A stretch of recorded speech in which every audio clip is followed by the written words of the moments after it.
meu irmão querido. Vamos ficar de pé e orar pelo Felipe. Senhor, nós te louvamos, te glorificamos pela vida do Felipe, Deus, pelo tempo que ele se dispôs a estar a vir aqui pregando. Mais uma vez nós te agradecemos porque o Senhor guardou a vida dele nesse momento, ele não teve nenhum mal maior. Agradecemos pelo Deus, compromisso que ele tem tido contigo e pedimos que sejam suas as palavras dele essa noite, Pai, em nome de Jesus.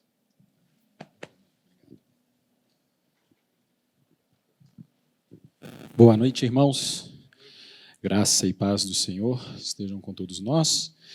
Primeiramente, queria agradecer muito. Semana passada era para estar aqui com vocês, e aí por um cuidado resolvi não vir, estava gripado, até ver se era só gripe mesmo, demora alguns dias, né? Graças a Deus era só gripe, mas agradeço a oração de todos vocês aqui pela minha vida, pela minha saúde. Sei que isso colaborou e muito na minha recuperação. Hoje, pessoal, gostaria que vocês, para a gente começar aqui, nessa palavra de hoje, a gente ainda falando sobre família e igreja, hoje nós vamos falar um pouquinho sobre a razão da nossa fé. Por que nós vamos falar sobre isso? Muitos de nós estamos inseridos em diversos grupos, seja na sua família, seja na faculdade, na escola, em algum esporte que você pratica, numa academia, enfim, nos seus círculos sociais. E muitas vezes esses círculos não são compostos somente de pessoas cristãs. Muitas vezes nós precisamos ali testemunhar, e testemunhar não apenas com as nossas atitudes. No mundo de hoje, nós vemos relatos aí de quem está no colégio, está na faculdade, ambientes mais abertos ao pensamento, estão muito agressivos com aquilo que nós defendemos na nossa fé cristã.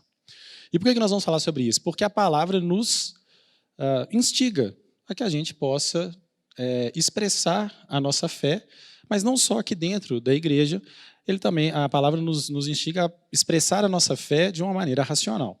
Eu queria que vocês abrissem aí em 1 Pedro, capítulo 3. Hoje nós vamos passear muito pela Bíblia. 1 Pedro, capítulo 3, versos 15 e 16.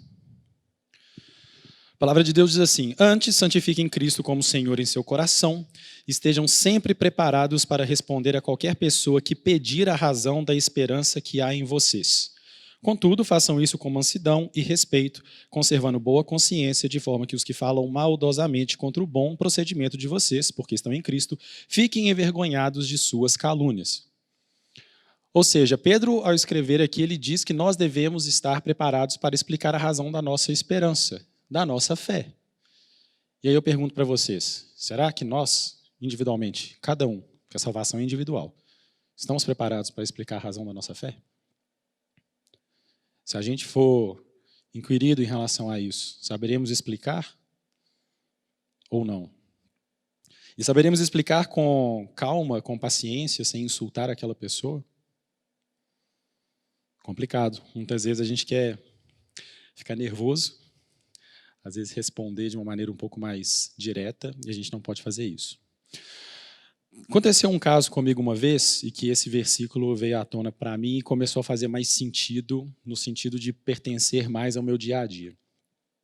Estava eu com minha esposa numa pizzaria, junto com algumas pessoas do círculo profissional dela, e num dos assuntos lá também tinha uma outra pessoa cristã, conversando um pouco sobre condutas, né, sobre também vida eterna e tal. E eu concordei com um dos argumentos dessa pessoa e falei na mesa, assim, a mesa quando está na pizzaria, né, muitas vezes você escuta de lá, você fala aqui, a pessoa escuta o que você fala. Eu falei, não tem como viver sem acreditar que não exista Deus. A pessoa estava virada assim, virou para mim na hora assim, mas por que você acredita em Deus? Aí aquele milissegundo assim, bom, a pessoa não é cristã. Nesse momento, se eu abordar algum tipo de versículo aqui, a pessoa provavelmente não vai dar nenhum valor naquele momento. Uma pessoa que gosta muito das coisas desse mundo, artes, arquitetura, as coisas bonitas que o homem pode criar.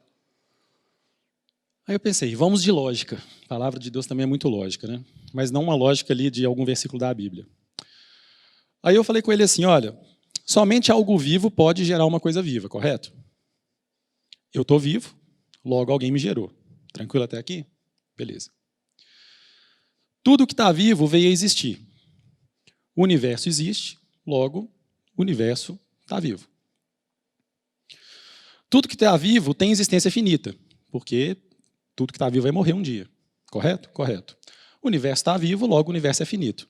Então você concorda comigo nesse en passant que a gente fez aqui, numa lógica bem, num silogismo bem básico aqui, que tudo aquilo que foi criado, que tudo aquilo que existe foi criado, tudo aquilo que existe vai morrer.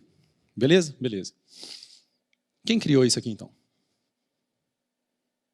E quando isso acabar vai virar um nada? Ele olhou para mim, virou para o lado e foi conversar outras coisas.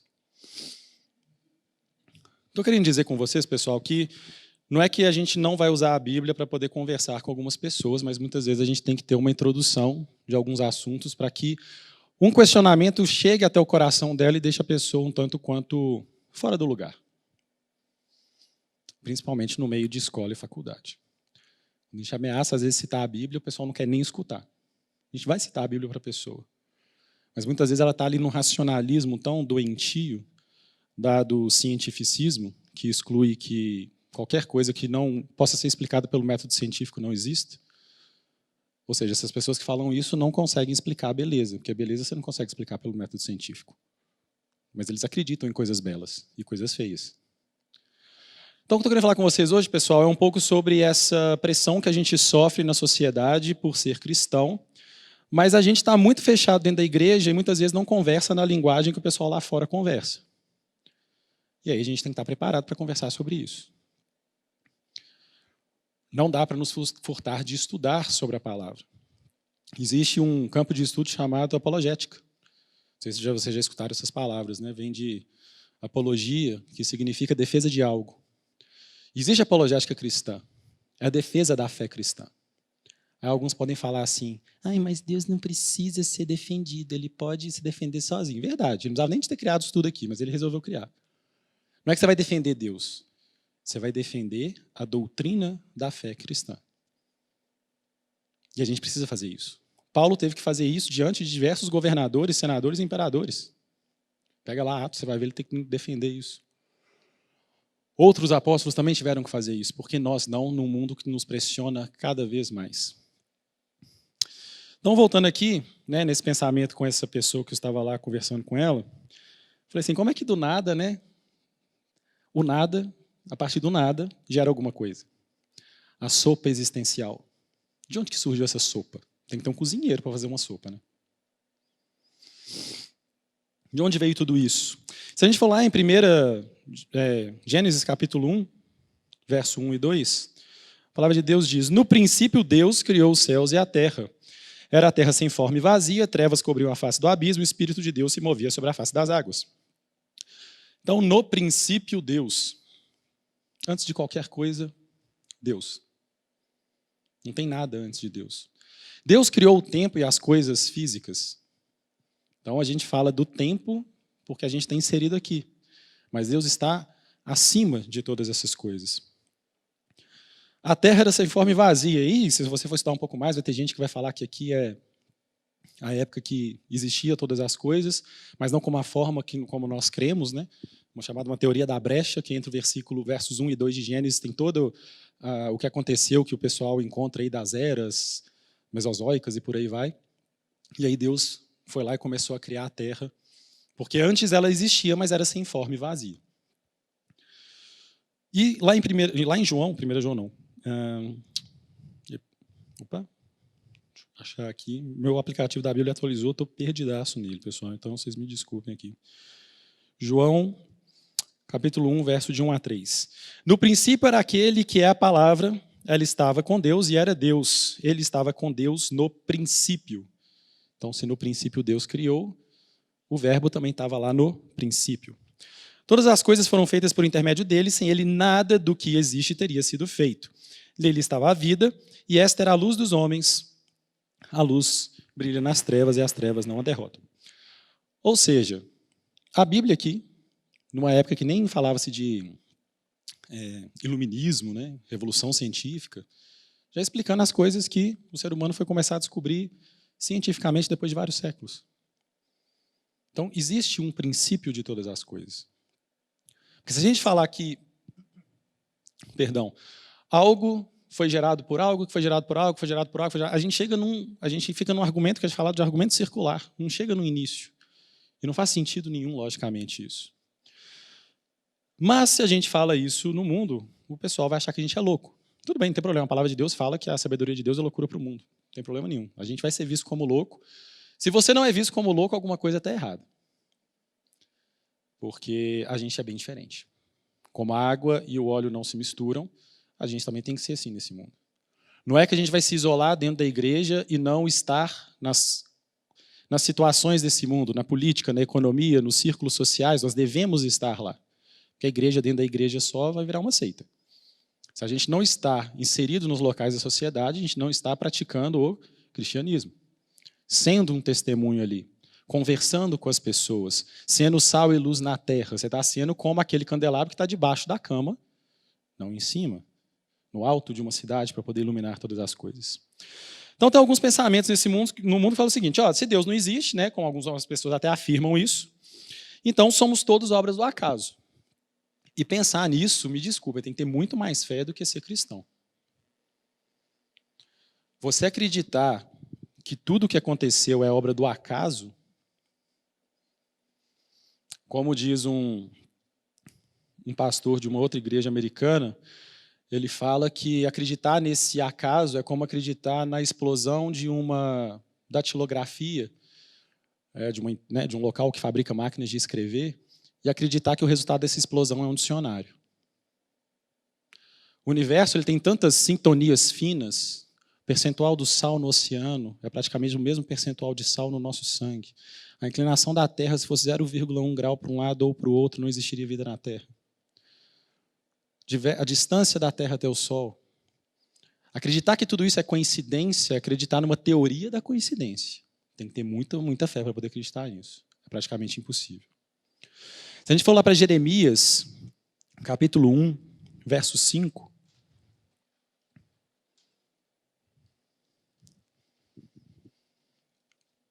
a gente vai ver que a gente não é obra do acaso.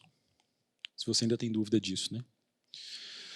Antes de formá-lo no seu ventre, eu o escolhi, antes de você nascer, eu o separei e o designei profeta às nações, Deus falando para Jeremias. Então, antes que a gente tivesse forma, se a gente fosse pensar lá em Gênesis, né? Quando a gente ainda era sem forma, o útero das nossas mães estava ali vazio, Deus já tinha escolhido, já tinha colocado um propósito nas nossas vidas. Então, se você acredita que você é obra do acaso, tire esse pensamento da sua cabeça que não vem de Deus. Eu sei que muitas vezes na vida a gente pode pensar, o que eu estou fazendo aqui, Deus? O ser humano pensa, né? O que eu vou fazer, de onde eu vim, para onde eu vou? São as 3 perguntas filosóficas mais feitas que todos os seres humanos tentam responder, e diversos filósofos tentaram responder isso ao longo da vida. Porque eles tiraram Deus da equação. Quando a gente tira Deus da equação, encontrar as respostas vão ser as piores possíveis.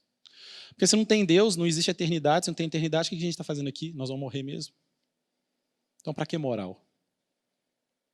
Pode matar um bebê no ventre. Quebrar um ovo de tartaruga é um crime inafiançável. Cometer um aborto, pode cometer.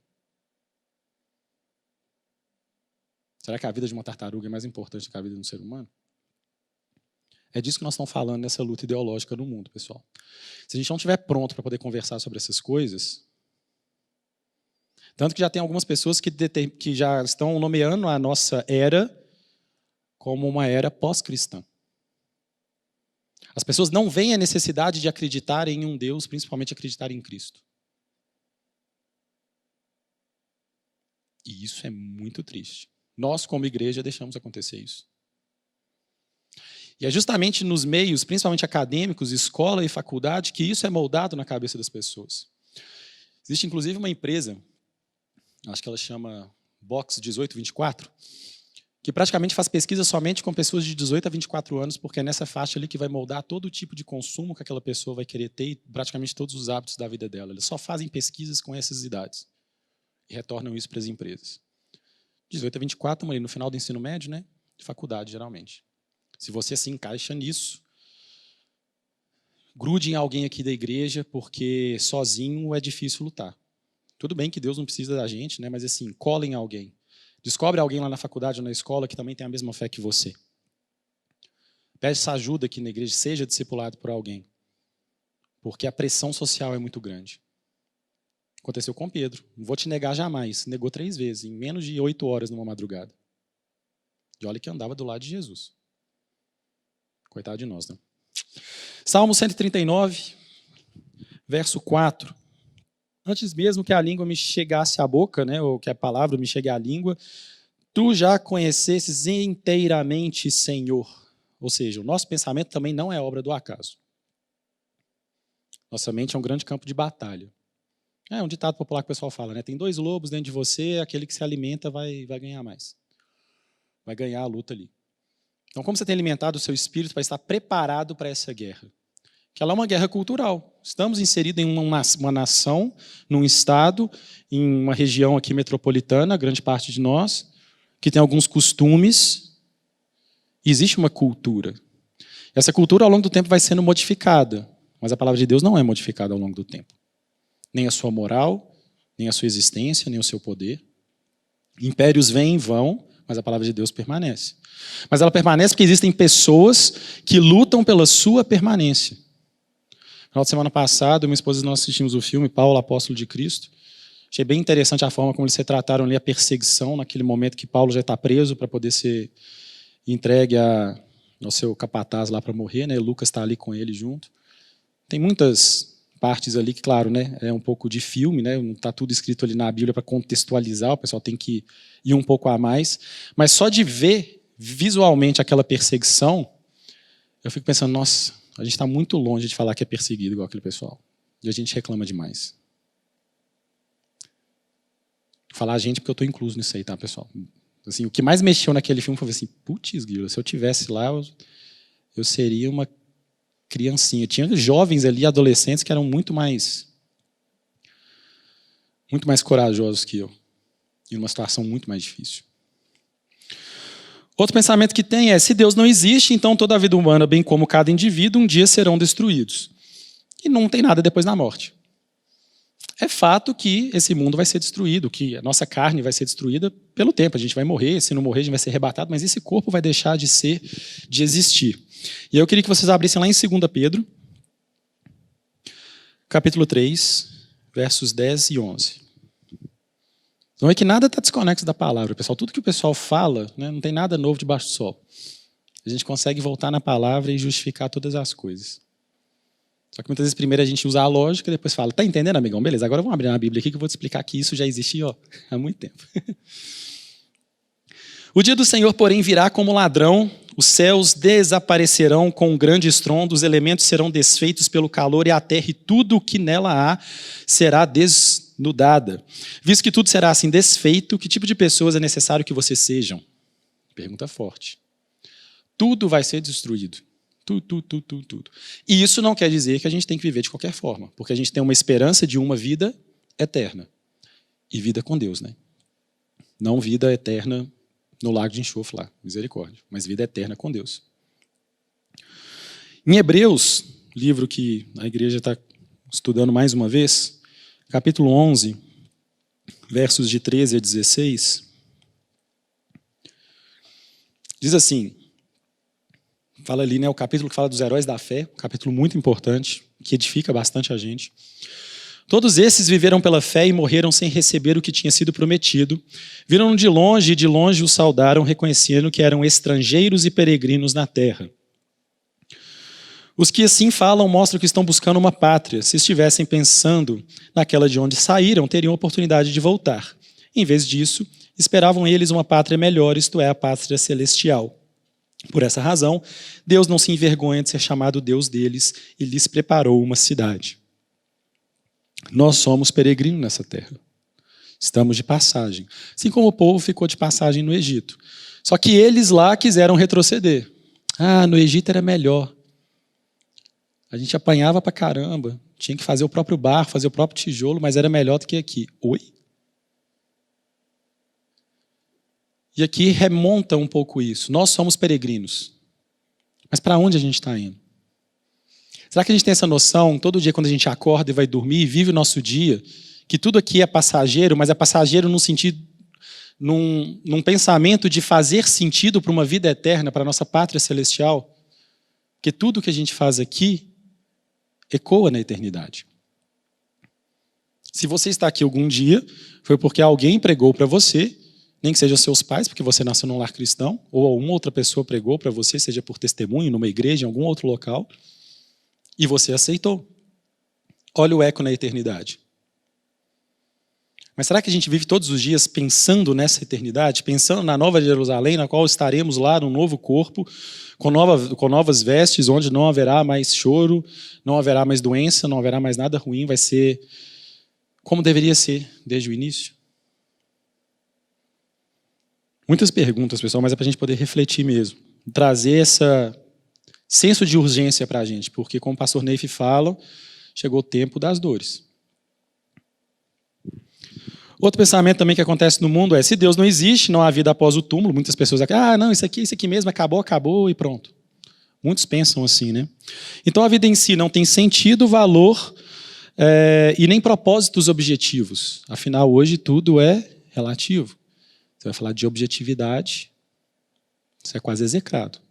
Não, só existe uma verdade, meu amigo. Não, lógico que não. Por que a sua é verdade? Existem várias verdades. Se alguém fala isso para você, vira para ela e fala assim, beleza, se você tem várias verdades, eu estou falando que eu tenho a minha, que na verdade é única, para de brigar comigo. Você não falou que cada um tem uma?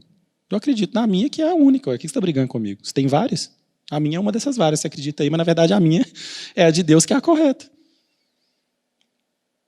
Tela azul na cabeça da pessoa que fala isso com você. Então a gente não pode ter medo de escutar essas coisas, a gente tem que pensar na palavra de Deus. Eu sou o caminho, a verdade e a vida. Ninguém vê ao Pai senão por mim.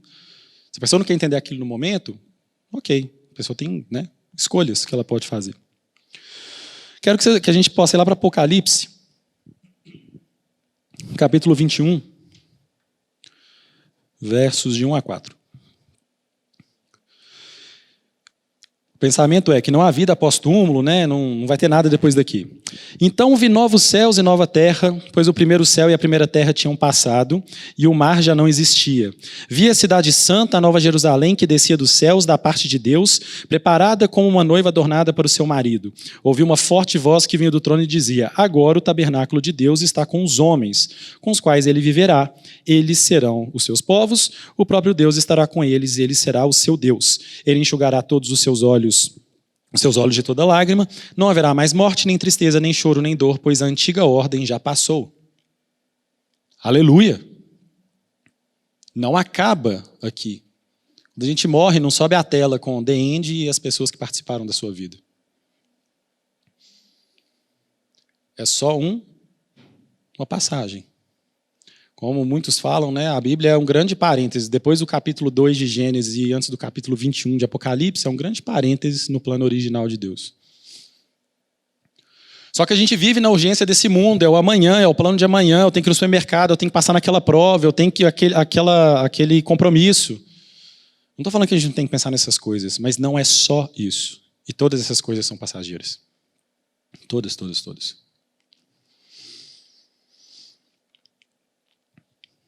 Será que a vida mesmo não tem sentido, nem valor, nem propósito, objetivos?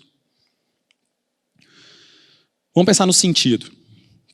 Sem essa imortalidade nossa, quando a gente morrer aqui, nosso espírito é eterno, vai receber um novo corpo, a gente vai estar lá na glória, se Deus quiser. Amém, né? Beleza, todo mundo está certeza da salvação aí.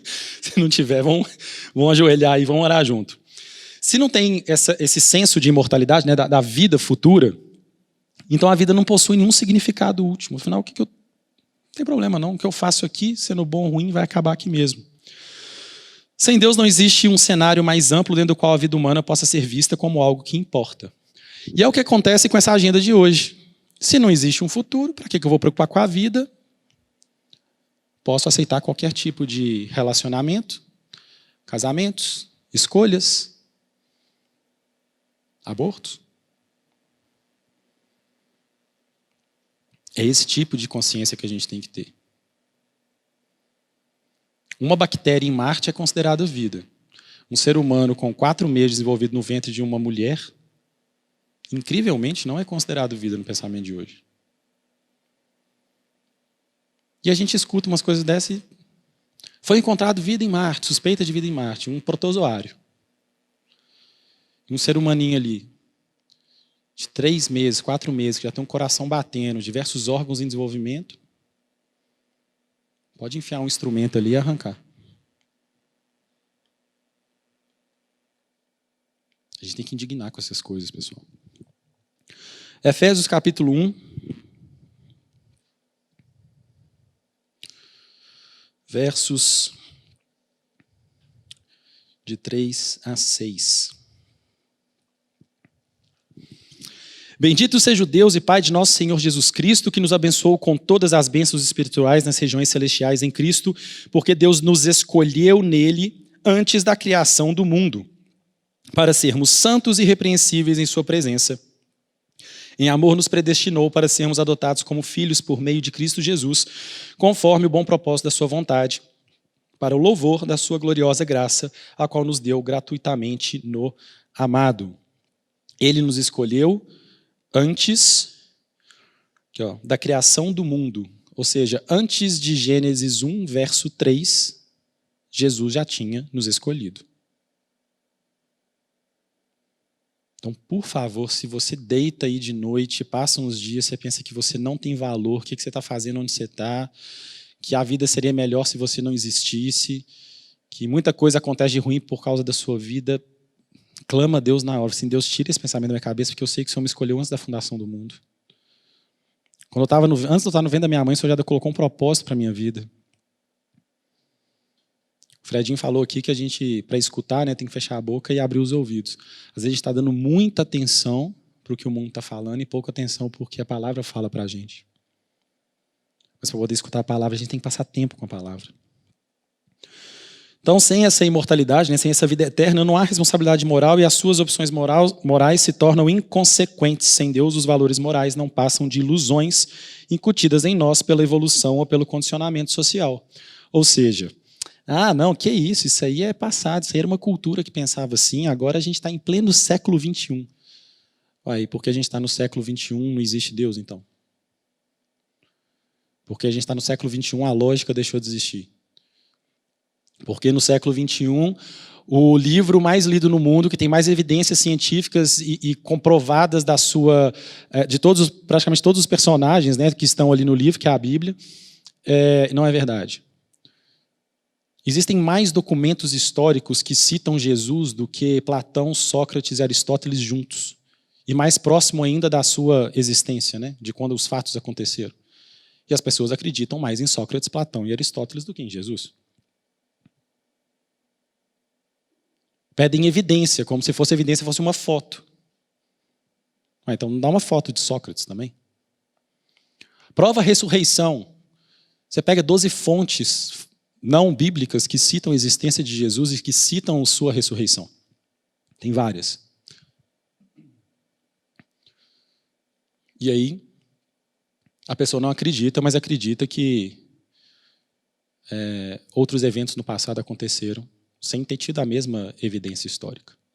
Será que a gente está preparado para defender isso no ambiente acadêmico, por exemplo? Numa escola, numa faculdade, onde o professor de ciências vem falar da sopa universal, que o homem veio do macaco?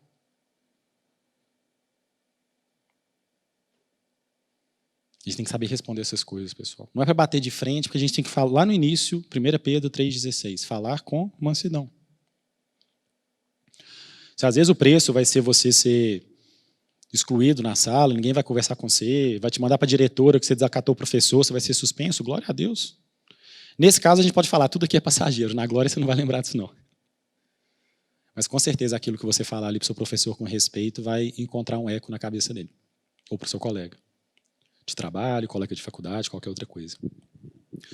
Vamos lá para Colossenses, capítulo 3, 12 a 14. Está fazendo sentido, pessoal? Até agora? Tranquilo? Beleza. Portanto, como povo escolhido de Deus, santo e amado, revistam-se de profunda compaixão, bondade, humildade, mansidão e paciência. Suportam-se uns aos outros e perdoem as queixas que tiverem uns contra os outros, perdoem como o Senhor lhes perdoou. Acima de tudo, porém, revistam-se do amor, que é o elo perfeito. Se alguém perguntar qual que é a moral cristã, você pode ler isso aqui. Revistam-se de profunda compaixão, bondade, humildade, mansidão e paciência. Nós somos um povo santo e amado. Essa é a nossa moral. Seja humilde, né? Se alguém te bater na face, oferece a outra. Manso e paciente, suportando uns aos outros. Inclusive, um raciocínio débil aí de uma pessoa. Não seja jocoso com isso, né? Até para você não deixar outra pessoa também ser jocosa com você. Filipenses 4, continuando aí no Novo Testamento, versos 8 e 9. Olha a continuação da nossa moral aqui. Finalmente, irmãos, tudo que for verdadeiro, tudo que for nobre, tudo que for correto, tudo que for puro, tudo que for amável, tudo que for de boa fama, se houver algo de excelente ou digno de louvor, pensem nessas coisas. Ponham em prática tudo que vocês aprenderam, receberam, viram e viram de mim, e o Deus da paz estará com vocês. Esse é praticamente um versículo que o mundo de hoje quer destruir. Tudo que for verdadeiro, não existe verdade. Tudo que for nobre, nobre, você está falando então que não... Está dividindo a sociedade, né? Rico contra pobre, é isso que você está querendo? Tudo que for correto. Não, correto para mim é diferente do que é correto para você e está de boa. Tudo que for puro. Não, pureza é para quê? Isso é bobagem. Isso é coisa aí da época dos seus avós. Tudo que for amável, o quê? Você é trouxa de aceitar isso? Vai lá e briga por isso. Tudo que for de boa fama, não, pode vir para cá, sair com a gente, não tem problema nenhum não, ninguém vai ver. Se houver algo de excelente ou digno de louvor, pensem nessas coisas. Observem como é que essa guerra cultural, pessoal, está indo completamente para destruir isso daqui. Mas será que quando a gente está vivendo no dia a dia, isso aqui está escrito no nosso coração? As coisas são muito sutis no mundo. Quando passa um tempo, a gente fala, putz, como é que eu estou fazendo isso daqui? A estrada para o inferno é tranquila. É um declivezinho gramado, sem placa de sinalização, graminha verde, céu parcialmente nublado. Não vai ser uma coisa ruim. Porque se for uma coisa ruim, todo mundo evitava. Então, o convite é muito bom para a carne, né? Ou seja, a vida não é desprovida de valores e nem de propósito. Embora alguns falam, sem a imortalidade ou sem a vida eterna, seu único destino é extinguir-se com a morte. Acabou, morreu, está lá 7 palmos debaixo da terra, acabou. Sem Deus não há um propósito pelo qual você veio ao mundo. E aí a gente está numa geração. Inclusive, eu passei um ano passado assim, muito assim, eu acho que eu nunca busquei a Deus tanto assim, Deus, qual que é meu propósito? E por propósito não é a resolução da minha vida profissional. E por propósito não é eu conquistar um bem. Não, qual é o propósito da minha existência aqui na Terra? Foram praticamente 9 meses a 10 meses de muita busca. E que nesse processo Deus foi falando comigo muitas outras coisas até chegar no propósito. Claro que Deus pode revelar num sonho qual que é o seu propósito, mas nem sempre Ele vai fazer assim. Muitas vezes Ele quer o quê? Passar alguns filtros em nós, até Ele falar assim, toma meu filho, esse é meu propósito. Agora você está pronto para receber essa mensagem. Porque se eu desse isso para você antes, você não ia cuidar disso como você vai cuidar agora. Eu tive que te provar pelo fogo. E te tornar uma pedra preciosa para eu conseguir te colocar numa joia. Como é que eu vou pegar uma brita e colocar numa joia? E é para a carne doer, pessoal. Então, se a vida está muito tranquila, não estou falando que não existe tempo de paz. Mas se a gente está muito tranquilo, alguma coisa está um pouco errada. Em algum momento. Porque a vida boa, sem dor, sem nada, é só na eternidade, não é aqui. Então, assim, se você está pensando que a vida aqui vai ser sussa, vamos rever isso daí. Não é que também que a gente tem que viver em puro sofrimento. Deus vai dar tempos de paz, mas também Ele está ali em tempos de guerra. Afinal, não é Deus dos exércitos? Se é Deus dos exércitos é porque tem guerra. E a gente é soldado na mão dele. 1 Coríntios 10, 31.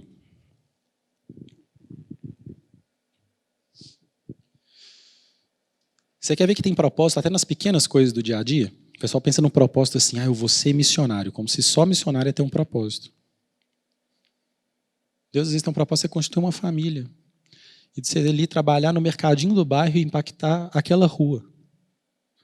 Propósito não quer dizer que tem que ser algo gigante aos olhos do ser humano. Tem que ser aquilo que está no coração do homem, daquilo que está no coração de Deus, entregue no seu coração e você está alinhado com Deus. Isso que é propósito. Não importa o lugar, não importa o tempo, não importa o que você vai fazer. Desde que seja aquilo que Deus falou para você. Assim, quer vocês comam, quer bebam, quer façam qualquer outra coisa, façam tudo para a glória de Deus. Cara, se for trazer isso para a realidade, é difícil. Você imagina tomando café, se bem que tomar café parece que é coisa de cringe hoje em dia, né? Tá nessas coisas aí, essa discussão de o que é cringe e o que não é. Será que você vai jantar lá de noite, vai comer uma fruta? Será que você faz isso para a glória de Deus? Como é que será que é comer para a glória de Deus?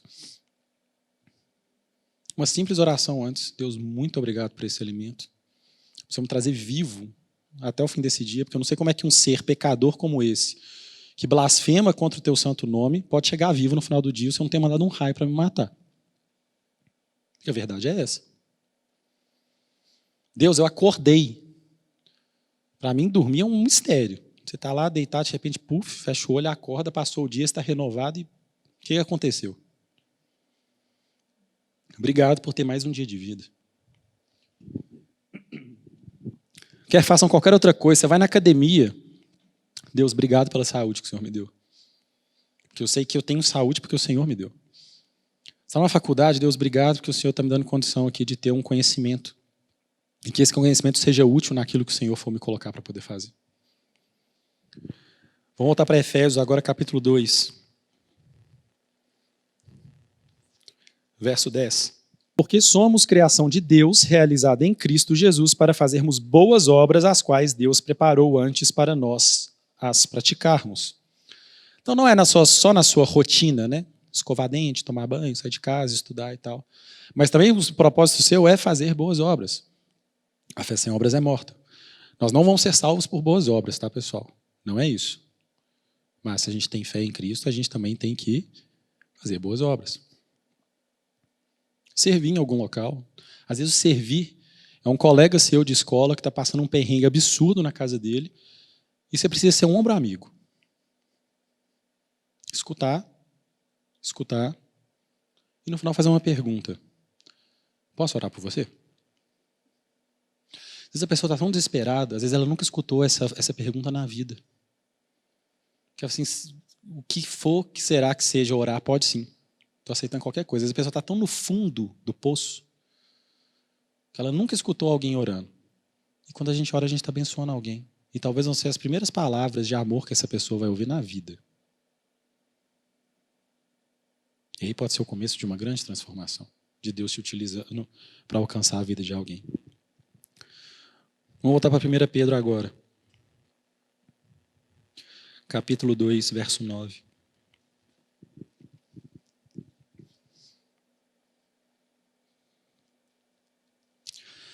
Vocês, porém, são geração eleita, sacerdócio real, nação santa, povo exclusivo de Deus, para anunciar as grandezas daquele que os chamou das trevas para a sua maravilhosa luz.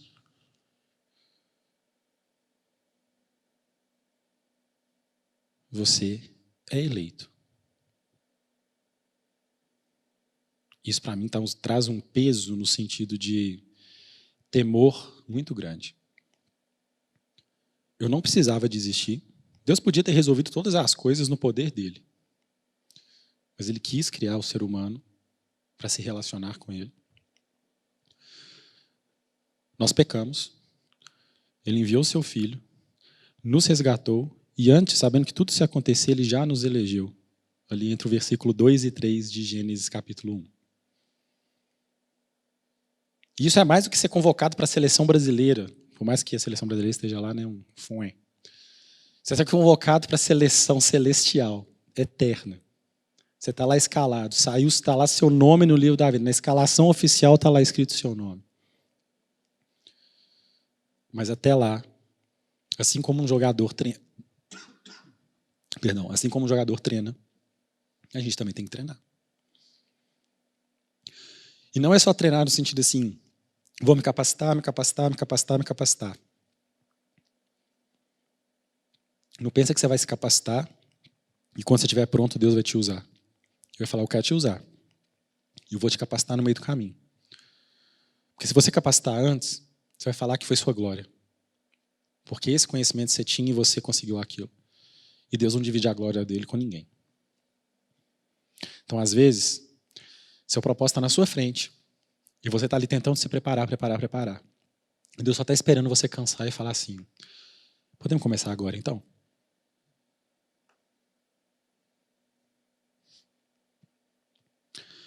Resumo disso tudo que eu estou falando com vocês, pessoal, é que o cristianismo da Bíblia, essa do aplicativo, da Bíblia que você tiver na sua mão, ele desafia a visão de mundo do homem moderno. Será que a gente está preparado para isso? Para esse combate? Nossa luta não é contra sangue e contra carne, mas contra os principados e potestades, que muitas vezes estão aqui na cabeça do ser humano. Flechas do inimigo para tudo quanto é lado, né? Laços do passarinheiro, que muitos perdidos estão lá, caídos nisso, e às vezes nós mesmos estamos lá, dando razão para o diabo. Sendo que a gente deveria estar razão e buscando a palavra do Senhor. Então, segundo a Bíblia, nós cremos que quando a gente morre, é só o corpo morrendo, e aí sim está começando a vida eterna maravilhosa. A gente não sabe nem 0,001% do que vai acontecer, de como vai ser. Pensa naquilo que você acha o dia de maior êxtase na sua vida, que pode acontecer. Isso aí é tipo pozinho do que vai ser lá. João teve a graça de conseguir enxergar o que vai ser um pouco. As horas que, nossa, queria... João podia ter colocado mais alguns detalhes ali no livro de Apocalipse, né? Para a gente saber um pouquinho mais o que vai acontecer.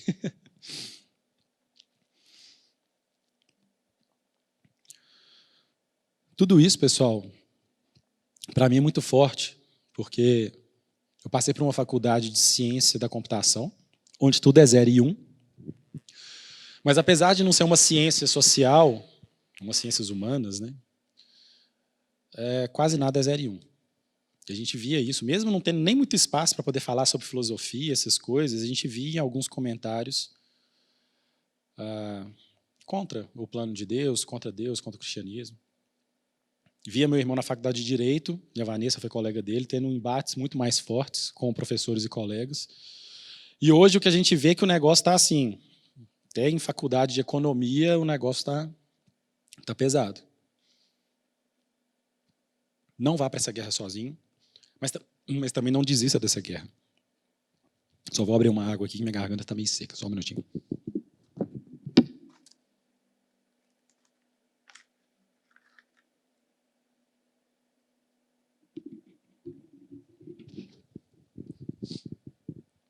Quem é da área aí de ciências humanas, direito, filosofia, até computação também, deve conhecer um nome chamado Leibniz.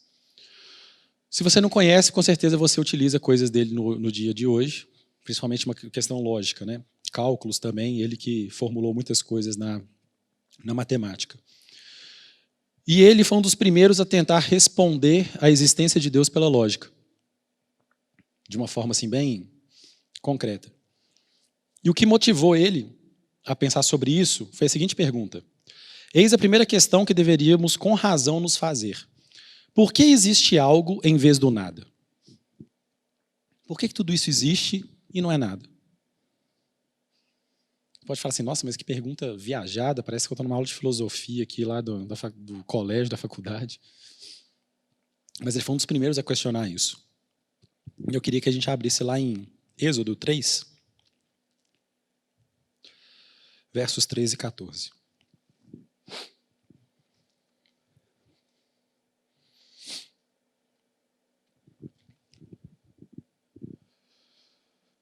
Capítulo ali que Moisés está diante de Deus e naquelas idas e vidas no monte, né? Tinha que levar palavras para o povo. Moisés perguntou para Deus, quando eu chegar diante dos israelitas e lhes disser, o Deus dos seus antepassados me enviou a vocês, e eles me perguntarem, qual é o nome dele? Que lhes direi? Disse Deus a Moisés, eu sou o que sou. É isso que você dirá aos israelitas. O eu sou me enviou a vocês. Aí você fala assim, está faltando alguma coisa, né? Eu sou o quê? Quando você conversa com alguém, você fala assim, eu sou arquiteto, eu sou da comunidade cristã da Zona Sul, sou cruzeirense, eu sou Belo Horizontino. Tem sempre um complemento, né? Imagina Moisés escutando isso. Então, você vai falar, eu sou. Tá, eu vou descer com essa resposta? Fico imaginando o que deve ter rolado ali, às vezes. Sim, você vai descer com essa resposta. O eu sou. É quem é. É o quê? Deus. Igual tem canção, ninguém explica Deus, né? Ele é. A gente consegue colocar em algumas palavras, ele é santo, ele é todo poderoso, ele é o Deus dos exércitos, ele é justo, ele é o alfa, ele é o ômega, a raiz de Davi, explicando uma descendência. Mas por mais que a gente tente explicar ali, não tem como, não existem palavras para explicar Deus. Ele é. Então a resposta para isso não se encontra no universo das coisas criadas, né? Mas em Deus. Deus necessariamente existe e é a explicação do porquê tudo o mais existe. Então, todas as coisas vieram por causa dele. Todas. Sou eu quem crio o bem e crio o mal. Você fala assim, mas se Deus é bom, como é que Deus criou o mal? Mas se você não está na presença dele, você está no mal. A própria ausência de Deus representa o mal.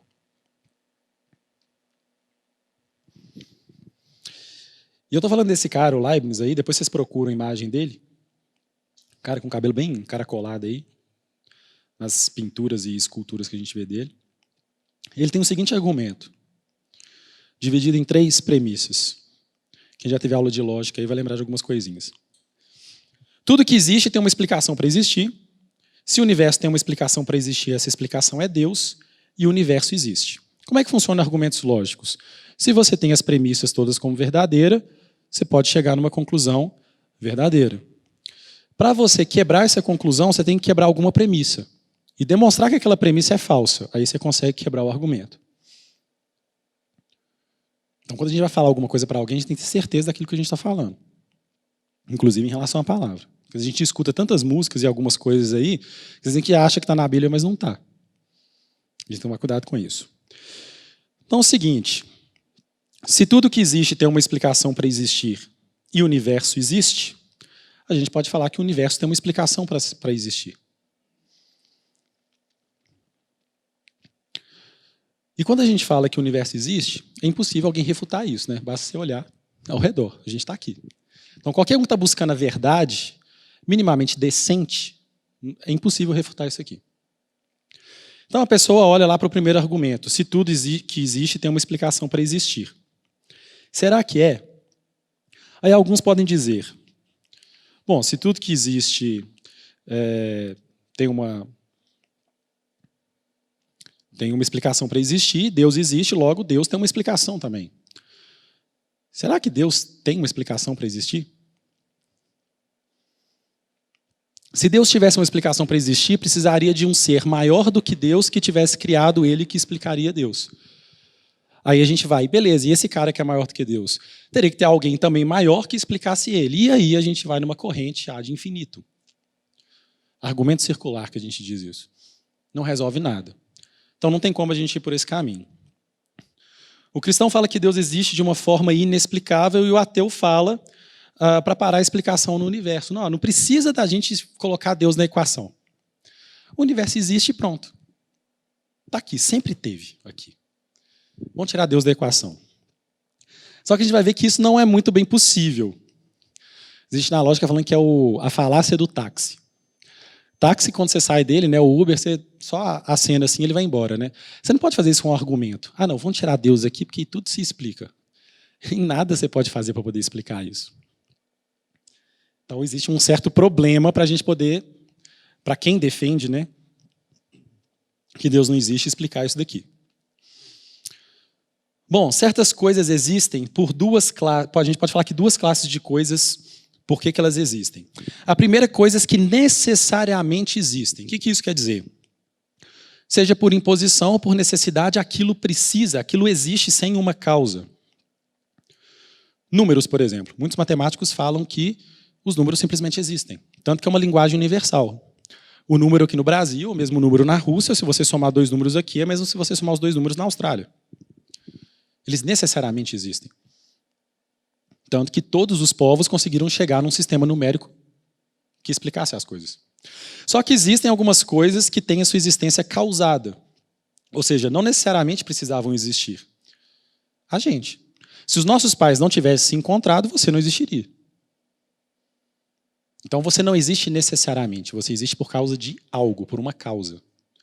Então existem essas duas categorias. Aí a gente pode redefinir um pouco a primeira fala que eu falei aqui, né? Que tudo que existe tem uma explicação para existir. A gente pode falar que tudo que existe tem uma explicação para existir, seja uma explicação de uma necessidade própria da coisa ou uma causa externa. Ou seja, Deus não tem uma causa externa para existir, que se tivesse ele poderia ser explicado.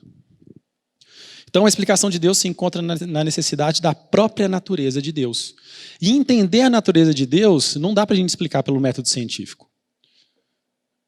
Por isso que depois do iluminismo, a nossa sociedade está só na derrocada, que eles falaram o seguinte: tudo aquilo que não é provado cientificamente, a gente corta e vai explicar daqui para cá, só aquilo que eu vejo existe. E a partir daí, virou uma briga de razão, né, fé e ciência, que não existe. A ciência consegue explicar muitas coisas de Deus, mas não consegue explicar tudo. Não consegue nem explicar todas as coisas aqui na Terra. Se você for pegar lá Lucas e Atos, que foram escritos ali por Lucas, tem muitas referências com uma precisão absurda que historiadores ficaram abismados de ver, os naufrágios de Paulo, a localização onde é colocada a profundidade do mar que foi citado, tudo batendo com medições acontecendo com instrumentos vários séculos depois. Como é que alguém escreveria aquilo sem ter os instrumentos? Pega Jó descrevendo Deus, descrevendo o universo. Né? O Deus sustenta, a Terra está pairada no universo. Não tinha nenhum telescópio para saber o que era o universo ali. Tinha teoria, né, que o Sol que rodava ao redor da Terra séculos depois. E a palavra de Deus já revelando isso. Tem muita riqueza aqui dentro, pessoal. Muita riqueza. Então, a gente pode dizer que Deus é um ser necessário e não causado. Por que nós estamos falando sobre isso? Imagina que você está andando com um amigo seu, namorado, pai, mãe, esposo, marido, numa trilha, num ambiente um pouco mais afastado. Você está andando ali, naquele caminho geralmente um pouquinho mais estreito, né, de terra, muitas árvores, você escuta barulhos, sons de pássaros, de alguns animais correndo na mata. De repente você encontra uma esfera pequena, mas muito bem polida. Você consegue até se ver nela. Você para e fala: o que você está fazendo aqui? Quem colocou isso aqui? Aí seu amigo fala: não, isso aí está aí, pode continuar, e ignora. Se você aumentar o tamanho disso, se fosse um carro, uma casa, um avião, um planeta, um universo, você não pode simplesmente falar assim: está simplesmente aí. Não. Alguém colocou aquilo ali. Está muito fora de contexto para aquilo estar ali. O universo ele tem uma causa. Deus criou o universo. Assim como alguém colocou aquela bola ali. Intencionalmente ou não, alguém colocou. No caso, Deus criou o universo de maneira intencional. Ele tinha a intenção de criar todas as coisas como elas são.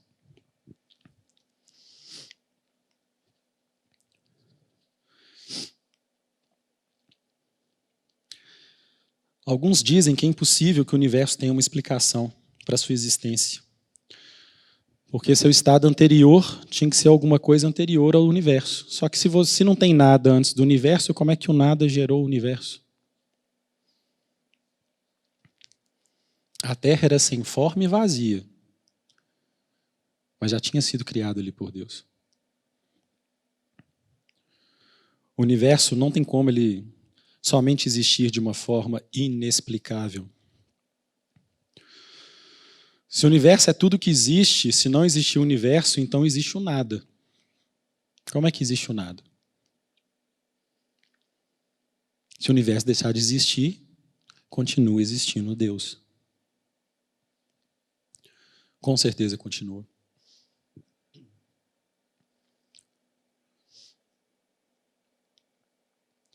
E aí, quando você continua nesse argumento, algumas pessoas falam assim: Estou entendendo. Então tem alguma coisa abstrata, fora do que a gente vê aqui, que pode ter dado causa para isso. Sim, é isso mesmo. Tem duas categorias de coisas imateriais assim que abstratas, né, vamos assim dizer. Os números, como a gente falou, e Deus. Bom, os números não fazem muita coisa. Então a opção que nos sobra é Deus. Que pode ser inexplicável, intangível, inescrutável, mas que não pode ter sua existência negada. Tem aqueles filmes lá, né, da série Deus Não Está Morto, é justamente pessoas, eu acho que o 1 é na faculdade, né, o 2 é na escola, tendo que debater na sociedade mostrando que Deus não está morto. Aquilo ali é o retrato de uma sociedade pós-cristã. Que tem que voltar e chamar para o debate, olha, Deus existe. E vamos provar que ele existe. E falar sobre isso não é crime. É até contraditório, né? Para uma sociedade que fala que a gente tem que aceitar tudo, você chega e fala, eu acredito em Deus. O pessoal te expulsa. Não pode? Como assim você acredita em Deus? Seu taxista, tenista, né, qualquer outra coisa que eles chamam aí, negacionista, terra plana, coloca um monte de coisa em volta para poder te caracterizar, né? Se não pode ser o número, só pode ser, então, o que é uma mente transcendente que pensou em toda essa existência do universo. Nós chamamos isso de Deus, que é um criador pessoal, que tem uma sua personalidade, necessário e não causado, acima do tempo e do espaço e imaterial. Nós chamamos de Deus. Mas, se você não gosta de chamar de Deus, né, se você ainda tem um certo problema em chamar ele de Deus, você pode chamá-lo de um ser extremamente poderoso, não causado, necessariamente existente, não contingente, não físico e material, eterno, criador de todo o universo e de tudo que nele há. Mas Deus é menorzinho e resume tudo isso. Isso aqui está no argumento de Leibniz. Você quer ver que cada uma dessas características tem na Bíblia? Abre aí seu aplicativo, a sua Bíblia de novo. Apocalipse 1:8. Primeiro aqui é um ser extremamente poderoso. Afinal, se ele criou algo do nada, né? Não existia matéria, ele criou matéria, tem que ser muito poderoso. Eu sou o alfa e o ômega, diz o Senhor, o que é, o que era e o que há de vir, o Todo-Poderoso. Estrelinha, né? Se fosse uma prova com fill in the blanks, né? Preencher ali as lacunas, a primeira já tomou um certinho. Isaías 57, verso 15.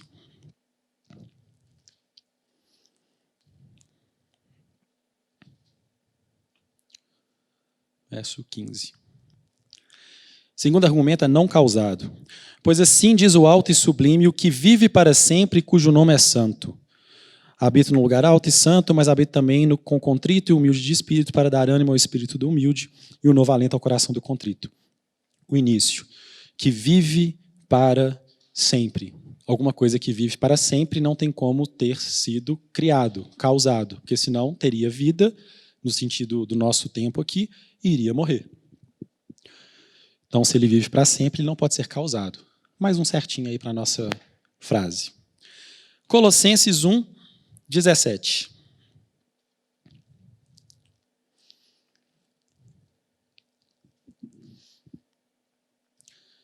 O próximo adjetivo é necessariamente existente, ou seja, não causado. Ele existe pela sua própria natureza. Deus sempre existiu. Colossenses 1:17 diz: Ele é antes de todas as coisas e nele tudo subsiste. Se ele é antes de todas as coisas, ele é necessariamente existente. A sua natureza se explica, mesmo que isso não caiba na nossa cabeça. Mais um certinho. O próximo é não contingente. Quando a gente fala de contingência, é alguma coisa que pode ou não existir, né? Você não tem ali a certeza daquilo que vai existir. Então, se é não contingente, está contradizendo o que é essa contingência. Tiago 1:17. Tiago 1:17. Toda boa dádiva e todo dom perfeito vem do alto, descendo do Pai das luzes, que não muda como sombras inconstantes. Se ele não muda, ele é constante, ele não é contingente. que pode ser uma coisa num dia e não vai ser na outra, o que pode existir, não pode existir.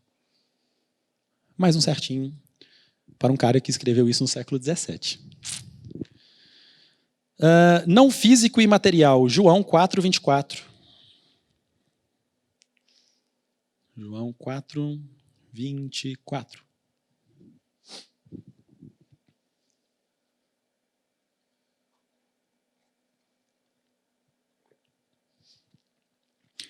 Deus é espírito e é necessário que os seus adoradores o adorem em espírito e em verdade. Deus é espírito, ou seja, não físico e imaterial.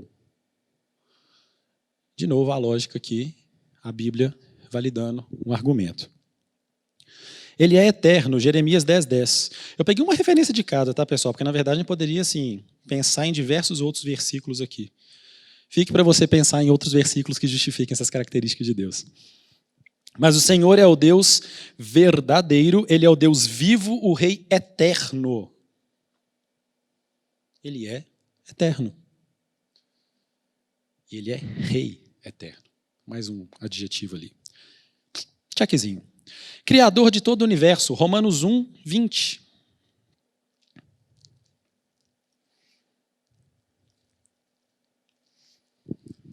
Pois desde a criação do mundo, os atributos invisíveis de Deus, seu eterno poder e sua natureza divina, como é que o versículo já vai estar explicando outras características de Deus, têm sido vistos claramente e sendo compreendidos por meio das coisas criadas, de forma que tais homens são indesculpáveis. Então, por meio das coisas criadas por Deus. E tudo o que nele há, Colossenses 1, 15 e 16.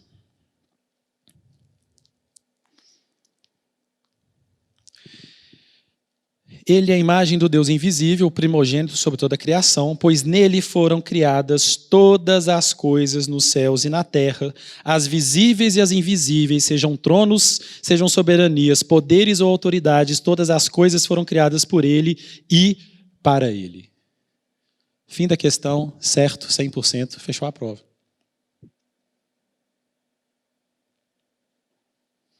Esse, pessoal, é um argumento de vários que a gente pode ter numa faculdade, numa escola, às vezes até na família, para poder explicar a existência de Deus. De uma maneira que você consiga, às vezes, passar aquele assim, lá vai aquele crente chato, vem falar comigo. Glória a Deus que ele te acha chato.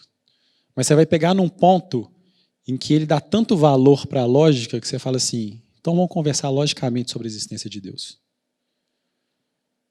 Deus deu cérebro para a gente poder pensar, para a gente estudar, para a gente ser inteligente e contrapor essas loucuras desse mundo. E não simplesmente escutar e achar que essas coisas são normais. Porque não são normais, são aberrações, são absurdos. São ultrajantes. Só que a gente escuta todo dia, toda hora, por mídia social, por que a gente anestesia. É como se alguém ficasse te cutucando o tempo todo, uma hora você não sente mais aquilo, mas aquilo está ali, ó. E não podemos ficar parados. Não podemos falar assim, deixa isso para o pastor, deixa isso para quem estuda teologia. Todos nós fomos chamados para explicar a razão da nossa esperança. Paulo está falando ali que todos nós devemos ser apologetas, defender a fé cristã. Claro que nós vamos usar a Bíblia. Sempre, vocês viram aqui que eu fui pegando aspectos, mas sempre trazendo para a Bíblia, porque está ali na Bíblia. Às vezes a gente não acha. Precisa de tempo com a palavra. Tempo com o Espírito Santo. Oração, compartilhar com as pessoas. Vão estudar isso aqui junto, porque Deus revela. Onde há 2 ou 3 em meu nome, ali estarei. Você faz parte de uma igreja casa? Está sendo discipulado? Nesses momentos, Deus se revela ainda mais. E para a gente finalizar, já que a gente falou, conseguiu validar esse argumento aí, você pode utilizá-lo com qualquer pessoa que não acredita em Deus, acha que o mundo vai acabar e é isso mesmo. Conversar de uma maneira que você tenha uma pequena abertura para, claro, né, sempre pedindo também orientação de Deus. Né? A gente tem que ser sábio também. Eclesiastes, capítulo 3, verso 13. Ele fez tudo apropriado ao seu tempo. Também pôs no coração do homem o anseio pela eternidade. Mesmo assim, ele não consegue compreender inteiramente o que Deus fez. Percebe por que o ser humano pergunta de onde eu vim, para onde eu vou, o que eu tenho que fazer aqui, o que será aquele pontinho brilhante lá no céu, será que eu consigo chegar no fundo do mar? Porque Deus colocou o anseio pela eternidade no nosso coração. Se foi Ele quem colocou o anseio pela ansiedade no nosso coração, não vai ser ciência que vai resolver isso. E não, eu não estou sendo negacionista aqui. Ciência é importante. Mas não vai ser ela que vai explicar as coisas eternas e espirituais. É Deus que vai explicar isso. E se você for pegar gerações de filósofos, cada um tentando explicar isso e caindo para um lado ou para o outro porque tiraram Deus da equação. Aqueles que foram honestos intelectualmente falando e colocaram Deus na equação como Leibniz, conseguem provar pela lógica a existência de Deus. E aí eu pergunto para vocês, para a gente poder finalizar e orar. Qual que é a razão da sua fé? Você acredita em Deus porque seus pais são cristãos? Porque a música gospel é gostosa de ouvir? Porque na igreja é legal que tem os seus amigos? Ou porque aqui é o local, não a igreja, a comunidade cristã da Zona Sul, mas aqui é uma parte da igreja do Senhor. É onde a gente encontra o caminho, a verdade e a vida, que é a Bíblia. É o documento que Deus deixou para a gente buscá-lo. E é só nele que a gente vai encontrar a resposta para o nosso propósito, o sentido da nossa vida e sermos embaixadores do reino aqui na terra, sendo apologetas defendendo a nossa fé cristã. Convido vocês a ficarem de pé.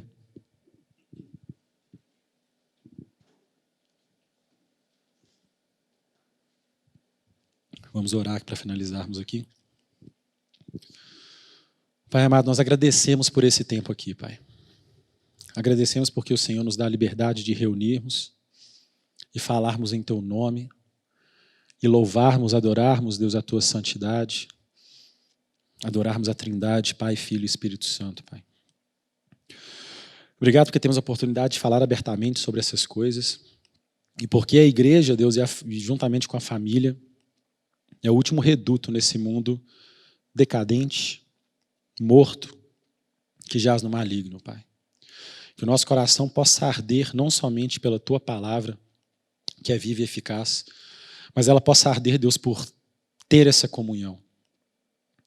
Para estarmos juntos e unidos, Deus, para combatermos o bom combate, percorrer a carreira, guardar a fé, e no final sermos coroados, Deus, com uma coroa incorruptível. Que nós possamos viver nesta vida e não esta vida, com foco, Deus, na nossa pátria celestial, nossa pátria eterna, e aqui somos apenas peregrinos, sabendo que todo sofrimento aqui é temporário. E tudo aquilo que nós perdemos, que a gente perde aqui de maneira temporária, nós ganhamos de maneira infinita quando estivermos no Teu reino. Que o coração de cada pessoa que está aqui nos ouvindo hoje, Pai, começando do meu coração, as pessoas que vão assistir posteriormente essa gravação, possam entender, Deus, a necessidade da gente falar sobre a nossa fé, conversar sobre a nossa fé, do porquê que nós acreditamos no Senhor, de maneira que cada um consiga fortalecer o outro com o seu testemunho. Assim como vemos ali na Tua palavra, Deus, homens que escreveram cartas para locais, para igrejas, para poder fortalecer a fé. Que a gente faça isso aqui nesse meio, Deus, trocando mensagens, tendo tempo juntos, falando do porquê nós acreditamos no Senhor, as experiências que o Senhor nos dá, as revelações que o Senhor nos dá mediante a palavra, para crescermos, Deus, como um corpo unido, Deus, para ficarmos, Deus, como uma noiva perfeita à espera do Senhor, mesmo sabendo que somos pecadores, mas nós queremos caminhar, Deus, em santidade. Já somos justificados pela fé, Deus, e buscamos a santificação para que quando o Senhor vem, encontre a Tua igreja pronta, Deus, a Tua noiva pronta para encontrar com o Teu noivo. Que o nosso coração, Deus, possa arder pelas pessoas que precisam escutar o Senhor e que estão ao nosso redor. que seja o nosso testemunho, a nossa fala, a nossa receptividade, o nosso jeito de ser, tudo aquilo que o Senhor quiser usar em nossas vidas para alcançar as pessoas, Pai. Mas que a gente tenha sempre na ponta da língua qual é a razão da nossa esperança em Cristo Jesus, Pai. Que cada pessoa que está aqui hoje possa começar, se ainda não tem no coração, Deus, se ainda não tem isso firme, se não tem isso ainda fundado no coração, a razão da sua fé, que a partir de hoje o Senhor possa descortinar isso, Deus, numa jornada no qual eles serão guerreiros do Senhor aqui na terra, no exército do Senhor, para poder defender a fé cristã nesse mundo, Pai. Que possamos ser sal e luz nesse mundo, como a Tua palavra fala. Em nome de Jesus Cristo. Amém. Queria... Pode vir aqui, Fredinho. Pode vir. Fazer uma pergunta aqui. Quem ainda não está em igreja casa, pessoal, procure. A igreja aqui não é um local para excluir, ninguém é mais santo que você. Tá? Na verdade, é bem provável que a gente seja mais pecador do que você. Mas procure uma igreja casa. Não ande sozinho. Uma ovelha sozinha é muito fácil para uma presa. Então, se você ainda não tem uma igreja casa, nem sabe o que é isso, procure o Fredinho, procure a mim, procure a pastora Elis, procure alguém aqui que você tem como referência, Antônia, Vivi, qualquer um. Mas não ande sozinho. A gente tem tempo para muita coisa, para academia, para maratonar a série no Netflix, para ficar lá no Spotify, jogar online. Tudo isso é bacana, a gente tem que divertir, assim, espairar a cabeça um pouco, é bom. Mas isso não pode ser o nosso maior tempo. Não pode. Se a gente tem tempo para muito entretenimento, a gente vai lá diante de Deus e fala assim, você zerou todas as séries do Netflix lá e o tempo da palavra, né, com os irmãos.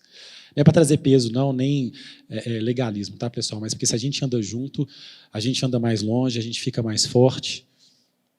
Não deixe de procurar uma igreja casa ou alguém para te discipular, caso você esteja no começo dessa jornada. Tá joia? Fredinho.